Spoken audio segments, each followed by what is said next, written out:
مصطفیٰ کمال نے ہمارے نانا سے کہا کہ بھائی آپ کے 2 لڑکے ہیں اور ان کو فوج میں بھرتی کرے.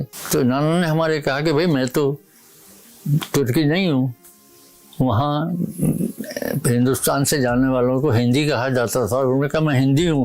تو انہوں نے کہا کہ پھر یہاں کیا کر رہے ہو، جاؤ یہاں سے. وہ انہوں نے ان کو نکالا اور وہ انہوں نے وہاں سے پھر 1920 میں وہ واپس ہندوستان آئے.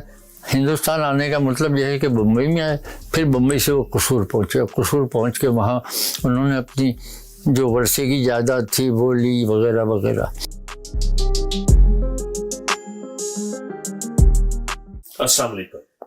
اکمل شاداب گمن آپ کی خدمت میں حاضر ہے. آج ہم ایک اور خاص انٹرویو کے ساتھ آپ کی خدمت میں حاضر ہیں، اور آج کے انٹرویو کی خاص بات یہ ہے کہ ہمارے مہمان ہیں جناب رشاد محمود صاحب. الف سے ارشاد نہیں بلکہ رشاد محمود. اور ان کی خاص بات یہ ہے کہ اس وقت یہ 92 برس کی عمر ہے ان کی، 92 ایئرس. اس سے بڑھ کے بات یہ ہے کہ یہ رائٹرز بھی ہیں، اور ان کی 2 کتابیں شائع ہو چکی ہیں. ایک مارکسزم اور آج کی دنیا. یہ کتاب جو ہے یہ بیسیکلی ان کے مضامین ہے جو بدلتی دنیا ایک میگزین میں شائع ہوتے رہے اور بعد میں اسے کتابی شکل میں شائع کیا گیا. اور دوسری ان کی کتاب حالیہ دنوں میں آئی ہے، یہ ہے نگاہ آئینہ ساز میں. اور باقی یہ ہے کہ یہ خود اپنی ذات میں ایک تاریخ سموئے ہوئے ہیں. یہ بمبئی میں پیدا ہوئے اور ان کے والدین کا جو تعلق تھا وہ سورت سے تھا. جو باقی گفتگو ہے اگر ہم ان کے تعارف میں پڑ گئے تو وہی اسی پہ بات کافی کی جا سکتی ہے. تو آئیے رشاد صاحب سے بات کرتے ہیں. کیسے ہیں سر آپ، خیریت سے ہیں؟ جی ہاں. تو ذرا اپنی ابتدائی زندگی کے بارے میں بتائیے گا کہ آپ، میں بتا ہی چکا ہوں لیکن آپ کہاں پیدا ہوئے، آپ کے والدین کا تعلق کہاں سے تھا؟ میں بمبئی میں پیدا ہوا. بمبئی میں عموماً آبادی جو ہے وہاں کے مقامی نہیں ہے. بمبئی ایک چھوٹا سا جزیرہ تھا مچھیروں کا، اور مچھیرے جو تھے وہ ساحل کے ساتھ ساتھ بمبئی کے چاروں طرف پھیلے ہوئے تھے. اور جب اس کو آباد کیا گیا تو نہ صرف پورے بر صغیر سے لوگ وہاں آئے ہیں مختلف قومیتوں کے، بلکہ دنیا بھر کے لوگ وہاں مسلسل 1 صدی سے زیادہ عرصے سے وہاں آتے رہے. دنیا بھر سے آنے والوں کا سے میری مراد یہ ہے کہ جہاں سے بھی جو نکالا جاتا تھا وہ بمبئی میں آتا تھا. مثلا یہ ہے کہ بوری فرقہ ہے، وہ یمن سے ان کا انخلا ہوا تو وہ سارا کاروباری طبقہ بوری بمبئی میں ہے. آغا خانی وہ ایران سے یا دوسرے علاقوں سے نکالے گئے، وہ وہاں آباد ہوئے. پارسی وہ وہاں، مطلب یہ ہے کہ ساری دنیا سے. تو بمبئی کی یہ خصوصیت یہ ہے کہ وہ اپنے نیچر میں سیکولر ہے. نہ صرف یہ کہ سیکولر ہے بلکہ شروع سے ایک رواداری کا اور محبت کا وہ ہے. ہمارے والد جو اصل میں ہے سورت کے اور گجرات کے، اور وہاں بندرگاہ ہونے کی وجہ سے سورت بمبئی سے پہلے وہاں جو بھی تجارت پیشہ تھے وہ چاہے مسلمان ہوں، آغا خانی ہوں، بوری ہو، وہ سب بمبئی میں ایک اشتراک کے ساتھ ان کا رہنا اور ان کا کاروبار کرنا ہوتا تھا. اور ان کا تعلق چونکہ تجارتی ہمارے والد کا تھا تو یہ یہاں سے دوسرے علاقوں میں بھی جا کے آباد، جیسے ساؤتھ افریقہ میں ہمارے والد نے اپنی زندگی گزاری، تھے گجراتی. اور ساؤتھ افریقہ میں اب بھی ایک صوبہ ہے ناٹال، وہ وہاں پر زیادہ تر صورتی برادری اب بھی آباد ہے، اور وہ تجارت پیشہ، ہمارے والد تجارت پیشہ تھے اور وہاں اسی کے سلسلے میں وہ وہاں مقیم رہے. لیکن جب واپس ہندوستان آئے تو انہوں نے سورت میں اپنے آپ کو آباد کرنے کے بجائے، چونکہ بمبئی اس سے بڑا تجارتی مرکز بن چکا تھا، تو وہ بمبئی میں انہوں نے رہائش اختیار کی، اور وہاں پھر ہماری والدہ سے ان کی شادی ہوئی۔ اب ہمارے والد تو کہاں سے آئے، کہاں آباد ہوئے، کیسے آباد ہوئے، تو ہمارے والد کی زبان گجراتی تھی، ہماری والدہ جو تھی وہ ترکی سے آئی تھی۔ ترکی میں برسا ایک جگہ ہے استنبول کے ساتھ، وہاں کا ایک علاقہ ہے تاحال، اب بھی ہے، وہاں مسجدیں ہیں، یہ ہے، تو وہاں سے ترکی سے آئیں یہاں، غالباً 1920 کی بات ہے، اور وہ ترکی سے یہاں آئی۔ اس کی بھی ایک پس منظر ہے اس کا، جو مجھ کو خلافت کی تاریخ سے اور اس کے واقعات سے وابستہ کرتا ہے۔ چونکہ پہلے آمد و رفت میں اتنی زیادہ پابندیاں نہیں تھیں اور وہ خلافت کا دور تھا، تو یہاں سے یا دوسرے ممالک سے جو بھی مسلمان اس کو ترکی کو اپنا ایک مرکز تصور کرتے تھے، تو وہاں ہمارے نانا جو ہے وہ پنجاب سے قصور کے تھے، اور وہ وہاں جا کے آباد ہوئے، عالم تھے، اور قصور کی ایک مذہبی تمام مسجدیں اب بھی انہی کے خاندان کے لوگوں سے اور ان کے وہاں نام سے بھی منسوب ہے، قصور کے محلے۔ تو نانا ہمارے 1920 میں جب واپس آئے، اس سے بھی کافی طویل کئی عرصوں پہلے وہ ترکی چلے گئے تھے، حج کرنے گئے تھے، وہاں سے وہ ترکی چلے گئے تھے اور ترکی ہی میں آباد ہوئے۔ وہیں انہوں نے ایک ترک عورت سے جو ہماری نانی تھی ان سے شادی کی اور وہاں مسجد کے پیشوا میں رہے۔ لیکن 1920 کا عرصہ جو تھا وہ خلافت کے زوال کا دور تھا، اور ہماری والدہ جو ذکر کرتی ہیں تو وہ خلافت کا اور اس دور سے وابستگی کے واقعات کا، تو وہ مصطفیٰ کمال کو چونکہ خود مذہبی اس سے تھیں اور اس وقت ٹین ایجرس تھیں، تو وہ کہتی ہیں کہ وہ مصطفیٰ کمال سے ہم لوگ بہت دہشت زدہ تھے اور اس کے کارندے آ کے ہمارے برقعوں کو کاٹ دیتے تھے وغیرہ وغیرہ۔ مصطفیٰ کمال نے کیا جب یہ دور آ رہا تھا تو اس دور میں انہوں نے ہمارے نانا سے کہا کہ بھائی آپ کے 2 لڑکے ہیں اور ان کو فوج میں بھرتی کریں، اور یہاں ہر ایک پہ لازم ہے ہمیں۔ تو نانا نے ہمارے کہا کہ بھائی میں تو ترکی نہیں ہوں، وہاں ہندوستان سے جانے والوں کو ہندی کہا جاتا تھا، اور انہوں نے کہا میں ہندی ہوں۔ تو انہوں نے کہا کہ پھر یہاں کیا کر رہے ہو، جاؤ یہاں سے۔ وہ انہوں نے ان کو نکالا، اور وہ انہوں نے وہاں سے پھر 1920 میں وہ واپس ہندوستان آئے۔ ہندوستان آنے کا مطلب یہ ہے کہ بمبئی میں آئے، پھر بمبئی سے وہ قصور پہنچے، قصور پہنچ کے وہاں انہوں نے اپنی جو ورثے کی جائیداد تھی وہ لی وغیرہ وغیرہ۔ لیکن قصور میں چونکہ ان کے 2 بیٹیاں اور 2 بیٹے تھے، تو وہ وہاں ایڈجسٹ نہیں ہو سکے وہاں کے ماحول سے، معاشرے سے، وہ وہاں سے پھر واپس انہوں نے کہا کہ بھائی ہم جاتے ہیں۔ تو اب بھی جب قصور میں ہم گئے تھے اور ملاقات کی تھی تو کہنے کہ بھائی بہت اچھی جائیدادیں تھیں، اور اس میں تھی پوری مین شہر کے اندر تھی پرانے، اور وہ بیچ باچ کے وہ یہاں سے واپس بمبئی گئے، اور چونکہ وہ مذہبی عالم تھے، پیشوام ترکی میں بھی رہ چکے تھے، تو بمبئی میں بھی آ کے انہوں نے وہاں ایک ناریل باڑی کے نام سے ایک جگہ ہے جہاں قبرستان بھی ہے، مسجد بھی ہے، وہاں انہوں نے امامت کی اور وہیں پھر وہ دفن ہوئے۔ تو وہاں بمبئی میں آ کے پھر واپس ان کا ترکی جانے کا پروگرام ہے وہ ختم ہو گیا، اور یہ وہیں پہ پھر جب ہمارے نانا کا انتقال ہو گیا تو ہمارے جو ننیال کا خاندان تھا ان کے والے وارث ہمارے ماموں بنے، اور ماموں نے ہمارے والدہ کی شادی اس سے کرا دی۔ اچھا، چونکہ بمبئی میں ایک مزاج سیکولر تھا تو وہاں یہ نہیں تھا کہ آپ کس فرقے سے تعلق رکھتے ہیں، کس قومیت سے تعلق رکھتے ہیں۔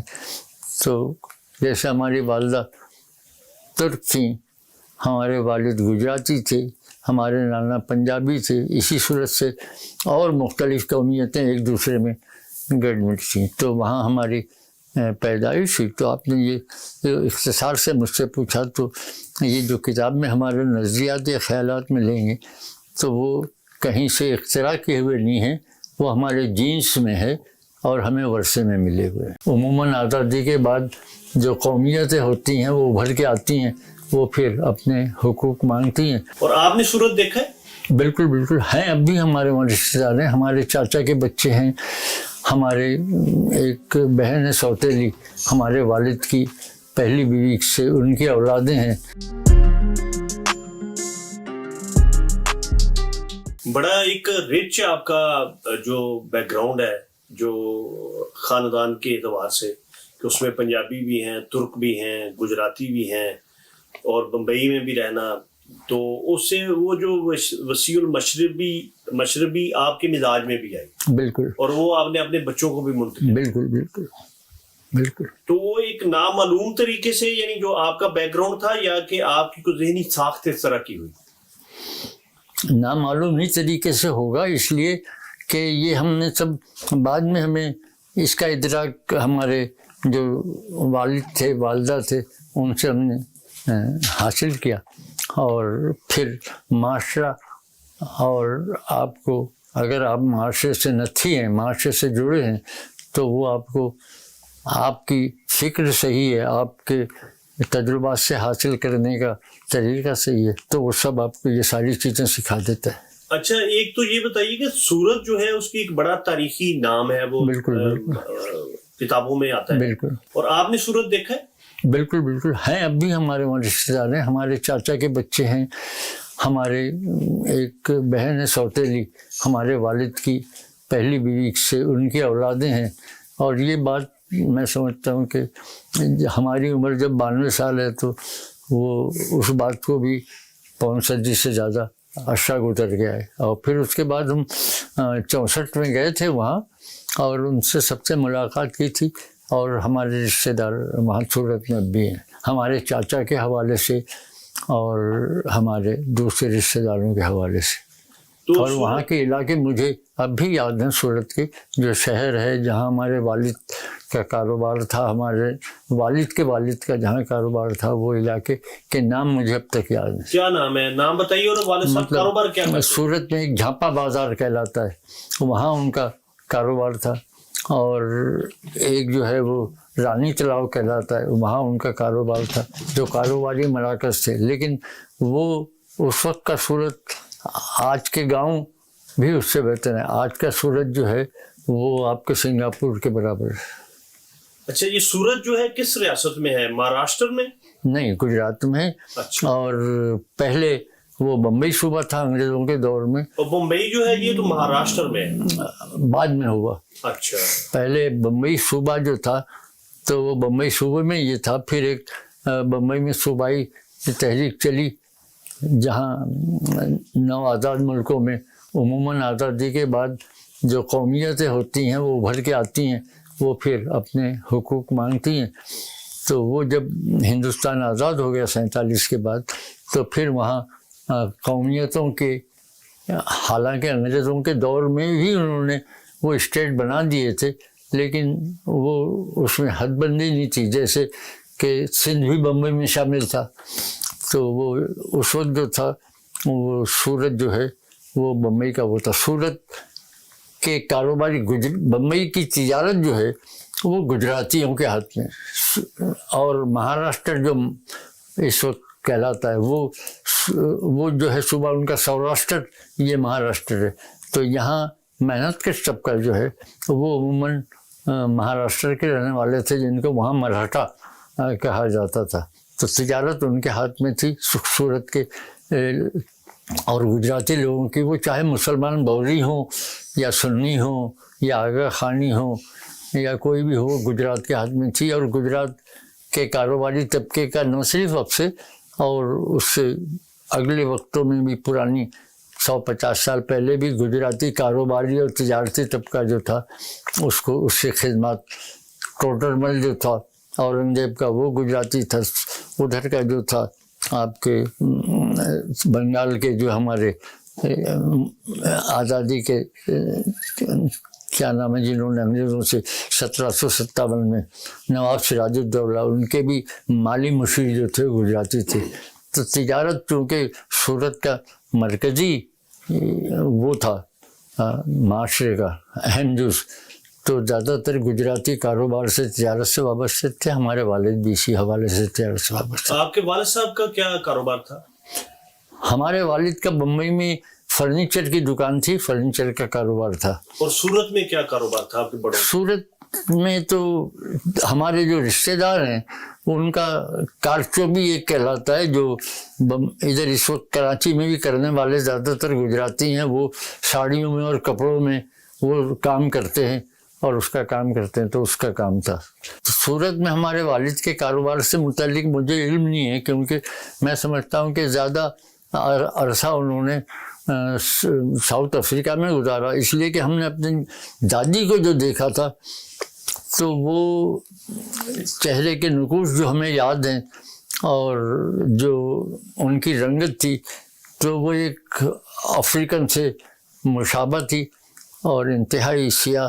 اور وہ بمبئی میں ہم نے دیکھا تھا، تقریباً 106 سال کی عمر میں مری، اور جو ان کا انتقال ہوا، اور ان کے انتقال پہ ہماری عمر میرا خیال ہے 8 سال کی یا 10 سال کی ہوگی.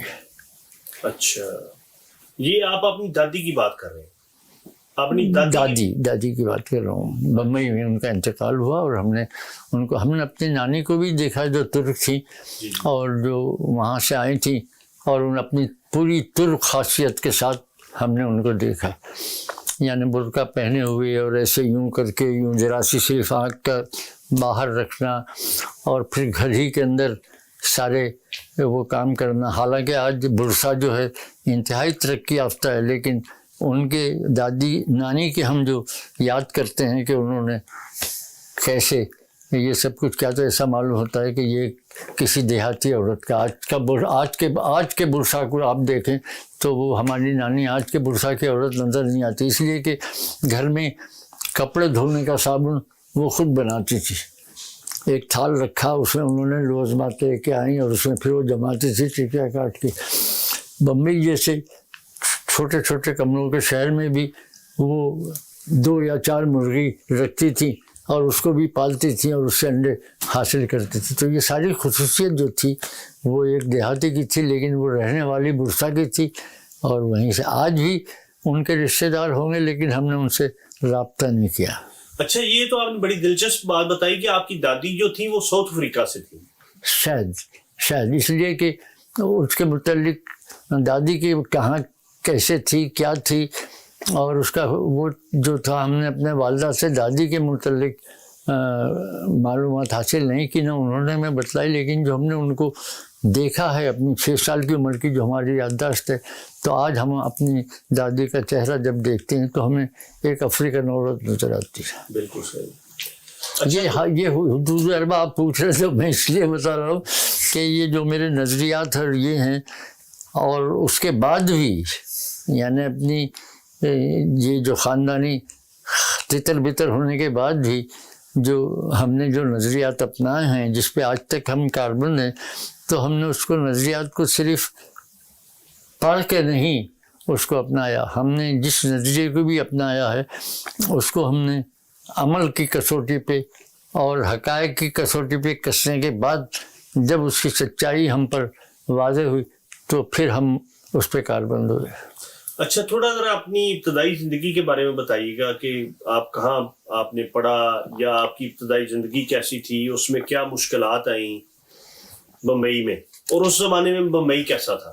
ہماری فطرت ایسی ہے والدہ کے حوالے سے، والد کے حوالے سے، کہ آپ جو مشکلات پیش آنے کی بات کر رہے ہیں، تو والد ہمارے چونکہ کاروباری تھے، صاحب حیثیت تھے، اپنی دکان تھی، اپنی بلڈنگ تھی، کاروبار تھا ان کا، فرنیچر کا کارخانہ تھا، اور ہماری والدہ بھی ایک خوشحال گھرانے میں آئی تھی بیاہ کے.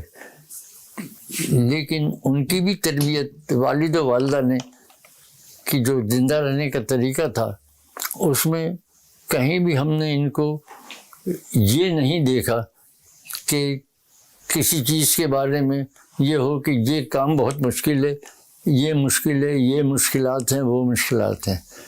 تو کبھی بھی زندگی کو ہم نے آگے اگر اب آپ گفتگو کریں گے تو مشکلات بہت اٹھائی ہم نے، لیکن کوئی مشکلات ہماری نظر میں بچپنے سے لے کے اب تک ایسی نہیں تھیں کہ جو ہماری زندگی کو یا ہماری سوچ کو یا ہمارے خاندان کی تربیت کو یا ان کی پرورش کو کاروباری، معاشی یا تعلیمی ہمارے سامنے حائل ہوں. ہم نے ہر مشکل کو بڑی محنت سے، بڑی جانفشانی سے، بڑی سوچ سمجھ کے اس کو عبور کیا، اور کبھی کسی مشکل کو ہم نے مشکل نہیں سمجھا. بالکل صحیح. نہیں، میں نے آپ کی کتاب میں یہ دیکھا نا کہ اس میں یعنی یہ جو آپ کے مضامین ہیں مارکسزم اور آج کی دنیا، اس میں زاہدہ ہنا نے اور ڈاکٹر جعفر احمد نے، توصیف احمد نے، ڈاکٹر توصیف احمد خان صاحب نے، ہمارے دوست ہیں، وہ بزرگ دوست، انہوں نے بھی لکھا ہے. تو بھئی آپ نے اپنی ابتدائی زندگی بہت مشکلات میں گزاری. تو میں مشکلات میں گزاری، لیکن اگر ہم اس کو یوں بیان کریں کہ وہ مشکل تھی تو وہ مجھے غالب کا مصرع یاد آ رہا ہے، مشکلیں اتنی پڑی مجھ پر کہ آسان ہو گئی. مشکلیں، سب سے بڑی مشکل معاشرے میں جو بندہ اٹھاتا ہے وہ آپ کو زندہ رہنے کے لیے جو چیزیں ضروری ہوتی ہے اس کا حصول مشکل ہو جائے تو وہ پہلی مشکلات ہوتی ہیں. ہمارے والد صاحب حیثیت تھے تو اس زمانے میں تو کوئی اس کا تصور ہی نہیں تھا کہ رہنے میں، کھانے پینے میں یا حصول علم کے لیے یا کسی جگہ کوئی مشکل ہو. نہ صرف یہ بلکہ ہمارے والد اپنی برادری کے پٹیل بھی تھے، جو یہاں جس کو چودھری کہا جاتا ہے، گجرات میں پٹیل کہا جاتا ہے اس کو. تو ہم جہاں بھی جاتے تھے بڑی عزت سے اس کی وہ ہوتی تھی. والد کو ہماری شال پہنائی جاتی تھی، ایک ناریل دیا جاتا تھا، عزت بھی تھی، کاروبار بھی اچھا تھا، رہائش اچھی تھی. بمبئی جیسے چھوٹے چھوٹے کمروں میں رہنے کے مقابلے میں جہاں ہم پیدا ہوئے وہ پوری بلڈنگ ہمارے والد کی تھی. تو وہ مشکلات تو نہیں، مشکلات تو جب پیدا ہوئیں جب ہمارے والد کا انتقال ہو گیا. اور ہمارے والد کی پہلی بیوی کے 2 لڑکے تھے جو اس کتاب میں جن کا ذکر بھی ہے، تو وہ شادی شدہ تھے، جوان تھے، اور انہوں نے ان کے سسرالیوں نے اور برادری کے دوسرے لوگوں نے ہمارے ان بھائیوں کو جو وہ فطری اعتبار سے، نیچر کے اعتبار سے برے نہیں تھے اور جو برائیاں ان سے کروائی، مطلب یہ ہے کہ انہوں نے کہا کہ یہ تیرے جو دوسرے بھائی ہے، تیرے والد کے انتقال ہونے کے بعد میں یہ 6 بھائی بہن ہیں اور سب سے بڑا میں تھا، 10 سال کا تھا. انہوں نے کہا اس کو پالنا پوسنا سنبھالنا تیرے لیے مسئلہ ہو جائے گا اور جائیداد میں بھی حصہ دینی پڑے گی. اس لیے چونکہ یہ سب والد نے بڑے بھائی کے نام کیا ہے تو ان کو گھر سے نکال. ایک دم اشرافیہ سے ہم لیبر کلاس میں آ گئے. ہم اپنی والدہ کو، اس کی ہمت کو اور اس کی تربیت کو بھول نہیں سکتے جو انہوں نے جس صورت سے اس کے بعد ہماری پرورش کی. جیسے سکھ کرپان رکھتے ہیں ویسے ان کو عربوں کو یہ اختیار تھا کہ وہ بھی کرپان کی طرح ایک ہتھیار ہوتا ہے جس کو وہاں حیدرآباد میں زمبیا کہتے ہیں، وہ زمبیا رکھتے تھے. کہاں تک سنو گے، کہاں تک سناؤں. ہمارے والد کی ایک بہن تھی، وہ ہمارے والدہ کے ساتھ تھی اور انہوں نے بہت کوشش کی کہ برادری جو ہے ہم لوگوں کو ہمارا حق دے، لیکن وہ چونکہ بہت بڑی عمر کی تھیں، ضعیف تھیں، تو انہیں بھی سفر ڈالنے پڑے. تو اس کے بعد جو ہے ایک دم اشرافیہ سے ہم لیبر کلاس میں آ گئے. تو یہاں ہم اپنی والدہ کو، اس کی ہمت کو اور اس کی تربیت کو بھول نہیں سکتے جو انہوں نے جس صورت سے اس کے بعد ہماری پرورش کی. ایک کہاں تو ایک پٹیل کی ایک چودھری کی بیوی، اور کہاں وہ اسی وقت انہوں نے ہمارے جو والدہ کے حوالے سے رشتہ دار تھے، ہماری خالہ تھیں حیدرآباد دکن میں، وہ ان کے شوہر عرب تھے یمن، حیدرآباد میں عربوں کو خصوصیت حاصل تھی نظام حیدرآباد میں، انہوں نے وہاں بلوایا کہ تو یہاں آ جا۔ ہماری والدہ ہم کو لے کے حیدرآباد گئیں، 43 کی بات۔ لیکن چونکہ بمبئی کی ہماری پرورش تھی تو وہاں کی ایک پوری کہانی ہے، وہ پھر آپ کو سنائیں گے تو بہت لمبی ہو جائے گی۔ تو وہاں نہیں، آپ سنائیں۔ والدہ نے بمبئی میں والد کے ہاں سے جب نکالے کے بعد میں پہلی رہائش گاہ ہوئی وہ اپنے بھائی کے ہاں، ہمارے ماموں کے ہاں وہ آئیں، اور اس کے میرا خیال ہے مہینے بھر کے اندر ہی ہماری خالہ نے حیدرآباد سے زور دیا کہ تو یہاں آ جا، چونکہ ان کی اکیلی بہن، ہم 2 بہنیں تھیں، تو یہاں آ جا، یہاں رہنا۔ تو حیدرآباد میں پھر ہم لوگ گئے۔ تو حیدرآباد کے واقعے مجھے یاد ہیں، یادداشت میری ایسی ہے کہ اب خدا کی دین کہہ لیں یا جو کہہ لیں، مجھے وہ سب یاد ہے۔ تو حیدرآباد میں جب ہم پہنچے تو وہ بھی مذہبی تھی، ہمارے نانا کا، ہمارے والد کا، یہ سب خاندان کٹر مذہبی تھا۔ وہ بھی وہاں حیدرآباد میں ایک مسجد کے پیشوان تھے، اور وہ عرب تھے، یمن کے تھے۔ تو وہ حیدرآباد اور سکندرآباد 2 شہر ہیں۔ حیدرآباد سویلین کا تھا، اور چھاونی جو تھی ان کی حیدرآباد سے تھوڑے ہی فاصلے پہ سکندرآباد تھا، وہ سکندرآباد میں تھی۔ تو اس کا راستہ جہاں سے گزرتا تھا ریلوے لائن کا، اس کے ساتھ ایک گاؤں آباد تھا، سوماچی کوڑا اس کا نام تھا۔ وہاں ایک مسجد تھی، مسجد کا نام مسجد سبحانی ہے۔ یہ ہمیں یوں یاد ہے کہ والدہ جب ہمیں خط لکھواتی تھیں تو لفافے پہ یہ پتہ لکھواتی تھیں، شیخ احمد یمنی، سوماچی کوڑا، حیدرآباد، اور وہ وہاں کے پیشوان تھے۔ اب وہاں جب گئے تو بمبئی سے بالکل الگ ماحول، بمبئی کی کھلی فضا، بمبئی کی گہما گہمی کاروباری اور دوسری سب، اور کہاں ایک دیہات کے اندر جا کے وہاں آباد ہونا۔ اب خالو نے ہمارے، وہ انتہائی شریف، انتہائی نیک اور انتہائی ملنسار تھے۔ انہوں نے یہ کوشش کی کہ یہ بچے جو ہے وہ ان کی تعلیم تربیت سب ہونی چاہیے، تو ان کو ایسی جگہ ہم سیٹ کر دیں جہاں ان کی تعلیم بھی ہو، تربیت بھی ہو، اور کوئی ہنر بھی سیکھ لیں۔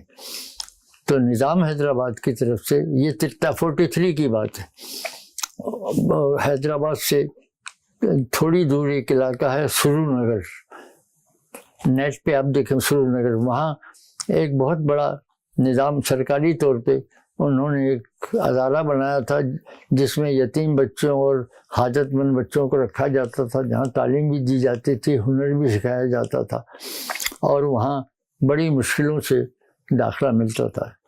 چونکہ ہمارے خالو جو تھے وہ عرب تھے، اور ریاست حیدرآباد میں عربوں کو ایک خاص مقام حاصل تھا، اور خاص مقام اس لیے حاصل تھا کہ جب تیل نہیں نکلا تھا تو عرب بہت پسماندہ تھے، یمن کے ہوں یا سعودی عرب کے ہوں یا خلیج کے ہوں، تو ان کی مدد جو ہے وہ نظام حیدرآباد کرتے تھے، مالی مدد بھی کرتے تھے، اور پھر انہوں نے عربوں کو یہ چھوٹ دی تھی کہ وہ یہاں آ جائیں تو ہم اپنی فوج میں ان کو خصوصی مراد دیں گے۔ اور خصوصی مراد یہ تھی کہ ہمارے خالو کے 2 لڑکے تھے جو ہمارے سالے بنے بعد میں، تو ابھی وہ چھوٹی عمروں کے تھے، لیکن ان کے وظیفے نظام حیدرآباد کی طرف سے ملتے تھے۔ جیسے سکھ کرپان رکھتے ہیں، ویسے ان کو عربوں کو یہ اختیار تھا کہ وہ بھی کرپان کی طرح ایک ہتھیار ہوتا ہے جس کو وہاں حیدرآباد میں زمبیا کہتے ہیں، وہ زمبیا رکھتے تھے، اور کہیں بھی جانا ہوتا تھا، جیسے کبھی ہمارے خالہ داد بھائی ہم کو سنیما لے جائیں تو ان کو لائن میں کھڑی ہونے کی ضرورت نہیں پڑتی تھی، اور ان کو وہاں چاؤش کہا جاتا تھا۔ تو کہ بھائی چاؤش ہے اس کو لائن کے بغیر ٹکٹ دے دو، تو یہ امارات حاصل. تو ہمارے خالو کی وجہ سے وہ سرور نگر کے ادارے میں انہوں نے ہم بھائیوں کو داخل کیا. اچھا اب وہ داخل کیا کہاں، تو ہم گھر کے اندر جو مسجد کے ساتھ ملے ہوئے تھے کمرے، پیشوام کی حیثیت سے ہمارے خالو کو اس کے ساتھ ایک کمرہ اور تھا، 2 کمرے سے وہ انہوں نے ہمارے حوالے کے تھے اس میں. اور کہاں ایک بڑی ادارے میں داخل ہونا اور ان رشتہ داروں سے بھی الگ ہو جانا، خالہ داد بھائیوں سے ان سے، اور پھر یہ ہونا. تو وہ وہاں انہوں نے ہمارے ساتھ جو رویہ برتا وہ رویہ عام لڑکوں کے ساتھ نہیں برتا، ہم لوگوں کے ساتھ خصوصی رویہ برتا. رہائش کے لیے بھی ہم لوگوں کے لیے خصوصی بستر اور خصوصی جگہ دی گئی. سب کچھ ہونے کے باوجود 3 دن کے اندر ہم سب بھائی بیدار ہو گئے وہاں سے. ہم نے کہا کہ یار بھاگو یہاں سے. اب وہ یہ تھی، ہماری عمریں کیا تھی اس وقت، ہم 10 کے تھے، دوسرا 8 کا تھا، تیسرا 6 کا تھا. ہم تینوں نے، جمعہ کا دن تھا، سب لوگ نماز میں اور اس سے مصروف تھے، اور ہم لوگوں نے اپنی جو سامان رکھا ہوا تھا اس کو سمیٹا اور وہاں سے نکل کے باہر چلے گئے. اچھا اس دوران پابندیاں بھی کم تھی جمعہ کی وجہ سے، تو ہم بھاگنے میں کامیاب ہو گئے وہاں سے. اور جب